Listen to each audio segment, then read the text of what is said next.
Hey, tonight I'm making barbecue chicken and mashed potatoes. I do have a little twist on my mashed potatoes that I'm gonna show you. So in this bowl I have some chicken thighs and some chicken legs, and I just put some of this Goya mojo on it, and now I'm gonna season them up.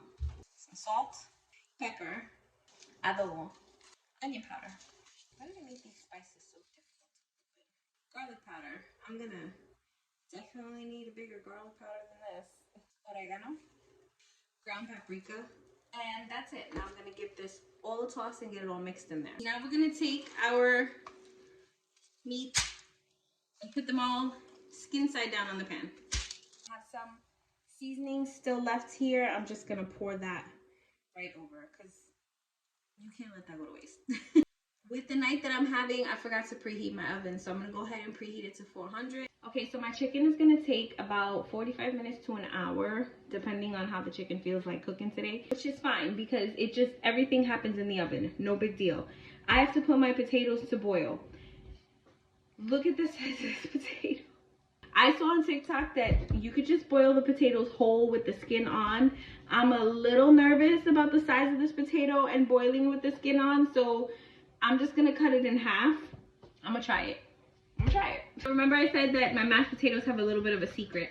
What I do with my mashed potatoes is I actually add cauliflower. Stay with me here. I take my cauliflower and I go ahead and I put it in the same pot that the potatoes are boiling in. And I also take a couple of cloves of garlic and throw them in there, some chicken bouillon, a little bit of salt, and some pepper. And I boil the cauliflower and the potatoes together.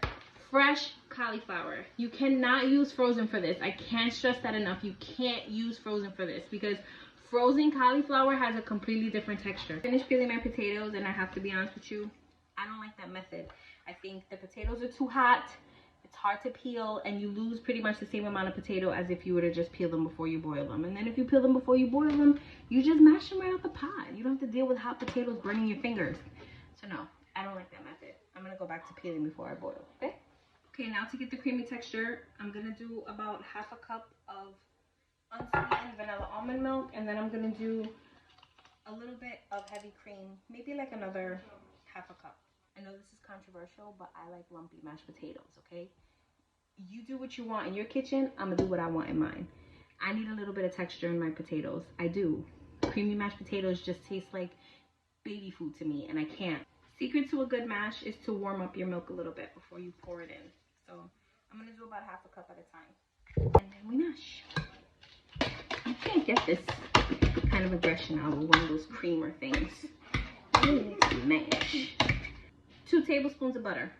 Now we're gonna put a little bit of sour cream. That's definitely more than a tablespoon, but that's fine.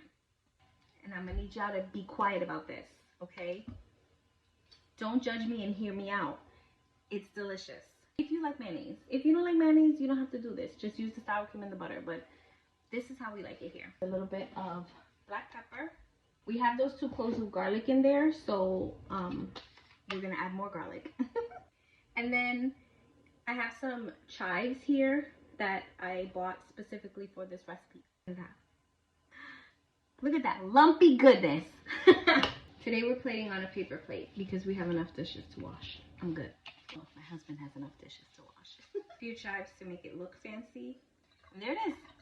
That is dinner. Chicken is so tender because it cooked for so long. Oh. Yes. We didn't feel like doing it, but we did it. Good job.